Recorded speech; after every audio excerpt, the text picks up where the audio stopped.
My girlfriend said to me, "No one's forcing you to stay at my work event." So I walked out. Now she's calling me overdramatic. I'm looking for some honest opinions here, because pretty much everyone around me is saying I blew it out of proportion, but I'm convinced this was the sharpest move I've ever made in a relationship. My girlfriend Tori and I had been dating for 3 years, living together for 1. She works as a hairstylist and also creates social media content, TikTok, Instagram, the usual platforms. She's extremely outgoing, thrives on attention, which I used to find appealing because I'm the complete opposite. I'm a back-end engineer, fairly introverted, and I'd just been promoted to tech lead at my job. Here's the background. From the beginning, there were little incidents that left me uneasy. We'd be at a bar, and she'd rest her hand on the bartender's arm while ordering drinks, or lean in close to whisper something to the DJ. Whenever I mentioned it made me uncomfortable, she'd sigh dramatically and tell me I was just jealous. I'm naturally friendly. You know I'm an extrovert. After hearing that repeatedly, I started questioning myself. Maybe I was insecure, maybe I was trying to control her. So I stopped mentioning it. Fast forward to last Friday evening. My team lead, Ben, had arranged a rooftop game night at his apartment building to celebrate my promotion. This meant a lot to me. I'd been grinding for this role for 2 solid years, and I really wanted my colleagues to meet the girlfriend I'd been bragging about. Ben's neighbor Miles showed up to help set up the playlist. He's a local indie musician who gigs at bars around town. As soon as Tori spotted him, she recognized him from shows she'd attended and instantly flipped into full charm mode.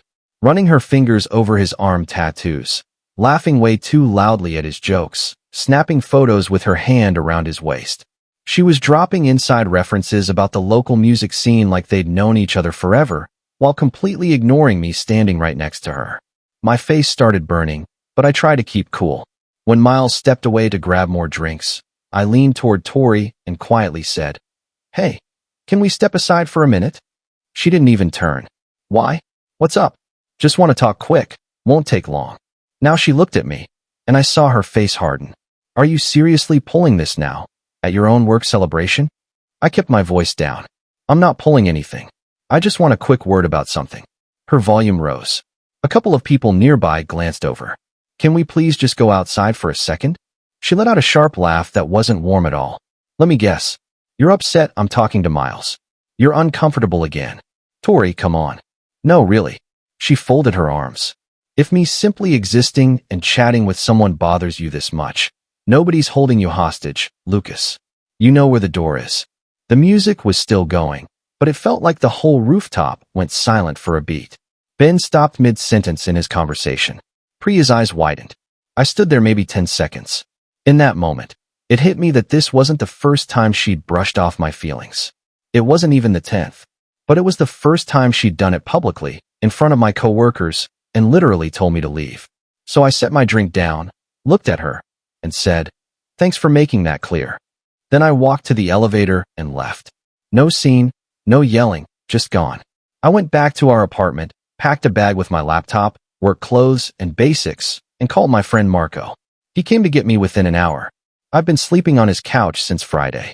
Tori got home around 2 a.m. and started flooding my phone. "What are you doing? This is insane. Come back. You're ruining everything over one remark." I replied only once. "I'm doing exactly what you suggested. You said I wasn't being held hostage, and the exit was right there. So I took it." Now her friends are messaging me saying I'm overreacting, that she didn't mean it literally, that I'm throwing away 3 years over nothing. Even my mom said maybe I should have tried to discuss it more that night. But what keeps replaying in my head is that she didn't say it quietly. She said it loud enough for my colleagues to hear. She told me I could leave at the event celebrating my big promotion. And honestly, the wave of relief I felt stepping into that elevator was stronger than any sadness. That feeling speaks volumes. So Reddit, did I overreact, or was I completely in the right? Update 1. Thanks for all the support on the original post. Things have taken some turns. Sunday night, Tori showed up at Marco's apartment.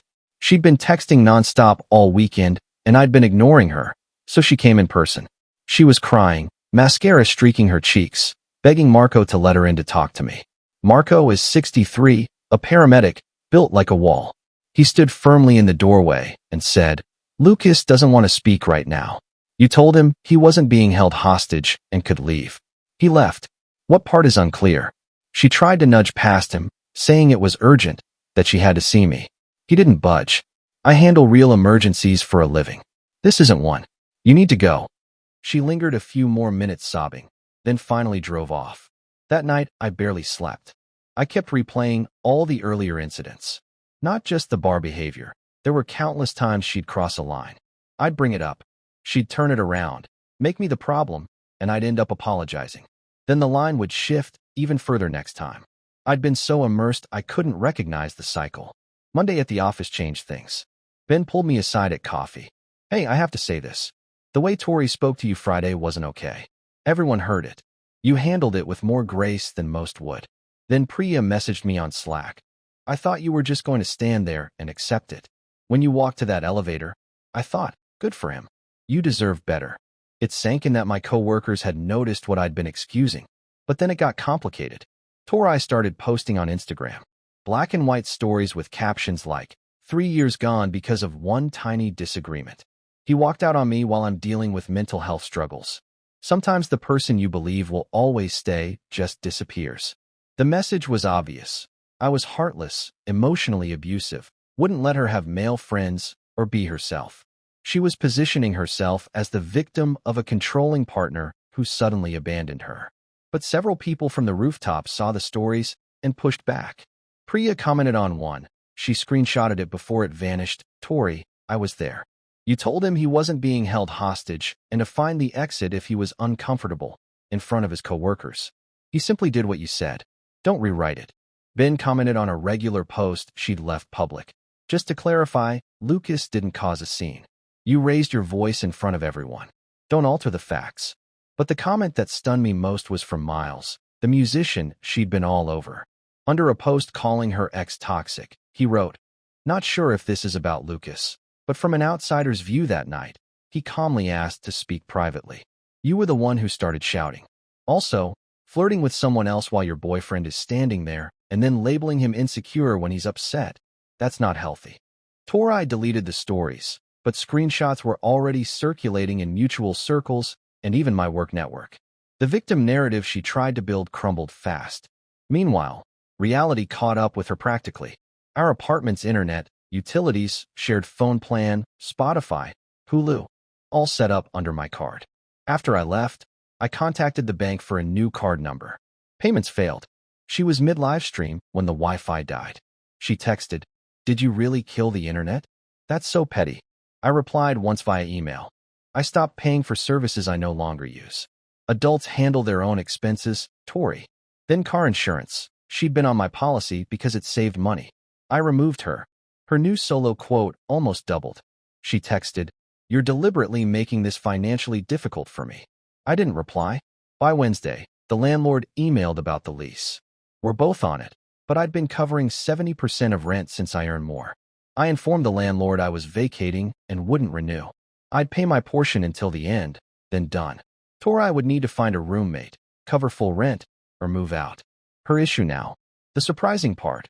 I expected guilt over the bills, the apartment, leaving her to sort it. But I feel none. Whenever a twinge appears, I recall her publicly saying I wasn't being held hostage and could find the exit at my promotion party, and the guilt vanishes. Marco's been solid.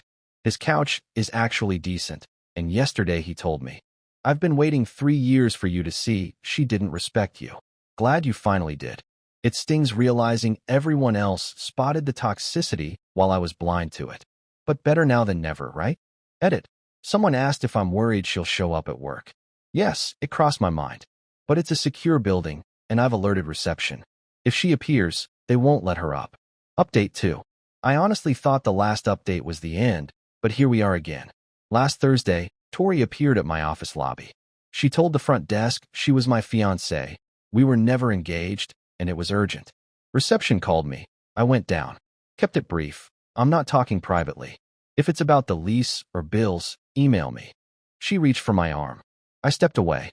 Tori, we're finished. Leave, or I'll call security/police. She left in tears, and I thought that was it. Wrong. Yesterday she returned. With Sarah, an HR partner at my company whom Tori had met at a networking thing months ago. Apparently the plan was to use an impartial person to force a conversation. Sarah looked awkward immediately, but Tori started her spiel. He walked out without a word. He ghosted me for days. He's been possessive and controlling for months. And when I finally stood up for myself, he ditched me. He's cutting me off financially.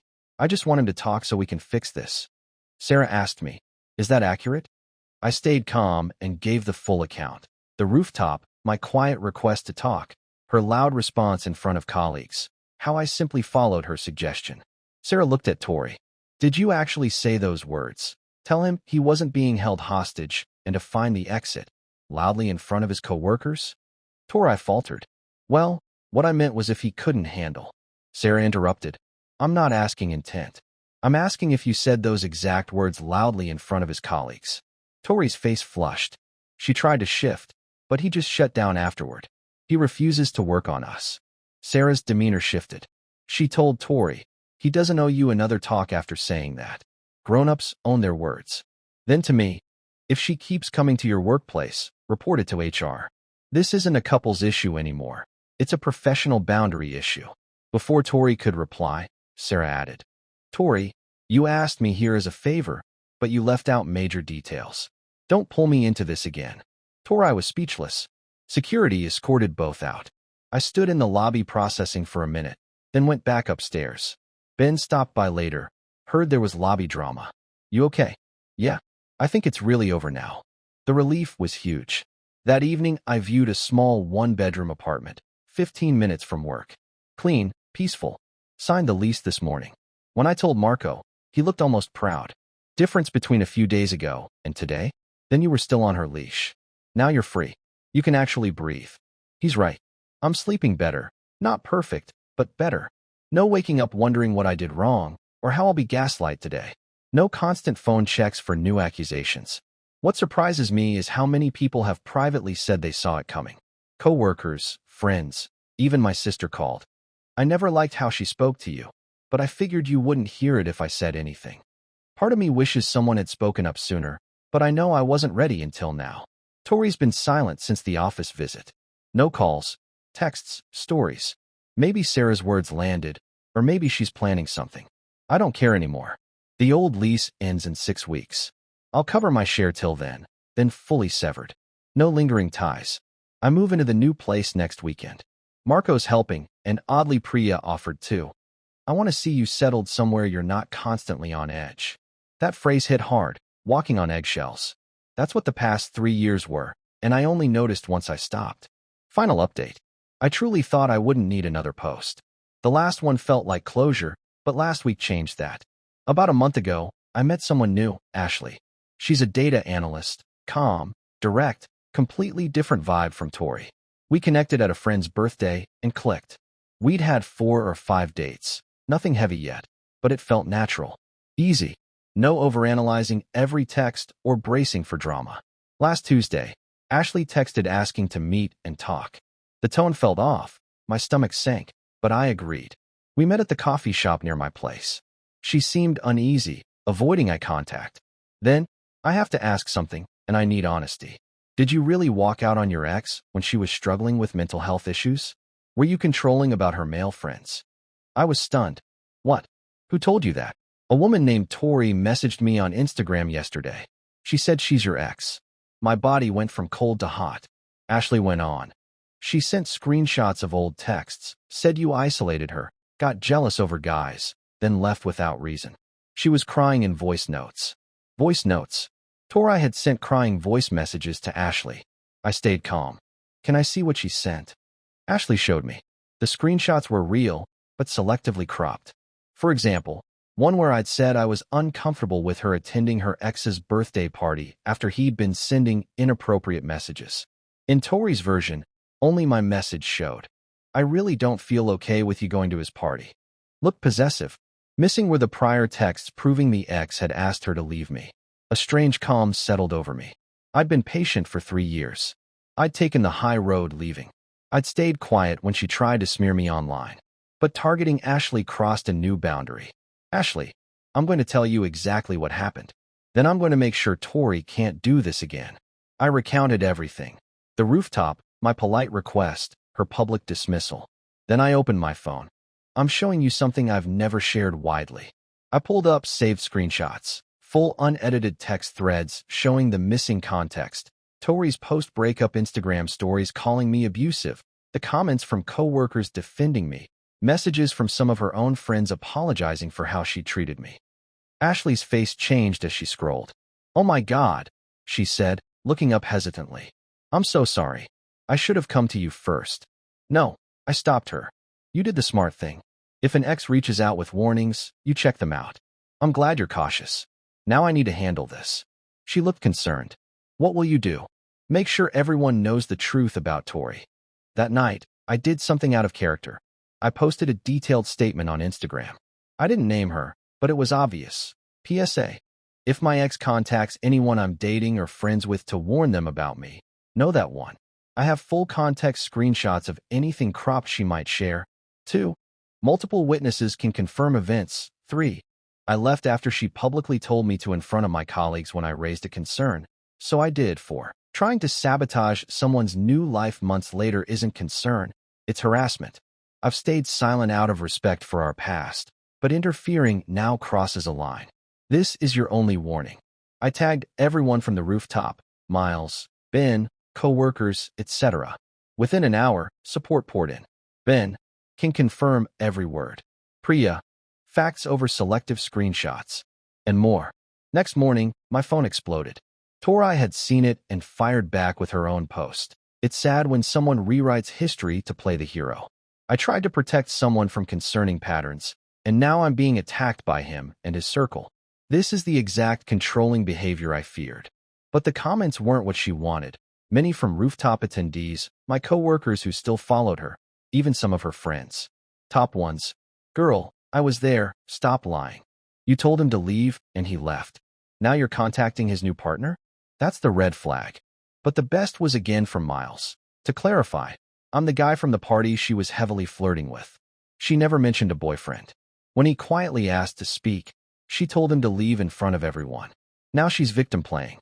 Nah, own it." Tori deleted her post in 3 hours, but screenshots spread anyway. Then the unexpected fallout. Her TikTok, 50K followers, got flooded with questions about the situation. She ignored it first, but someone stitched one of her videos. POV. You tell your boyfriend no one's holding him hostage, so he leaves. Then months later you try to ruin his new relationship. It hit 200K views. Her comments turned chaotic. She disabled them across her account. Ashley and I met again Friday. She brought coffee. "I'm really sorry I questioned you even briefly." "You didn't question me. You verified." "That's mature." I said. "I just hate that Tori dragged you into this." She looked shy. "So where does this leave us?" I've been thinking the same, wondering if the baggage would scare her off. But she'd handled it maturely, asked questions, reviewed evidence, gave me space to explain. "I still want to keep getting to know you," I said. "If you're up for it. I get if it's too much drama early." She smiled. "I've seen your ex in action. She seems draining. You seem like someone who just wants calm. I'm interested in the guy who walked away from toxicity, not the one creating it. So yes, we're still dating. Slow pace, but it feels good." As for Tori, I blocked her everywhere after the post. Ashley did too. Word is she's gone private on all socials and paused posting. Apparently the backlash hit her sponsorships/income. A tiny part of me feels a pang for that. The rest remembers her sending tearful voice messages to sabotage something new, and I feel zero sympathy. Tori finally pushed me to real anger. Now she knows the consequences of going too far. I'm sleeping soundly. My apartment is peaceful. Ashley and I are planning a hike next weekend. Work is solid. Marco's teaching me his legendary chili recipe. And Tori, she's finally, completely out of my life. Honestly, the best choice I ever made was walking out the door she pointed to. The second best was making sure she couldn't follow me through it.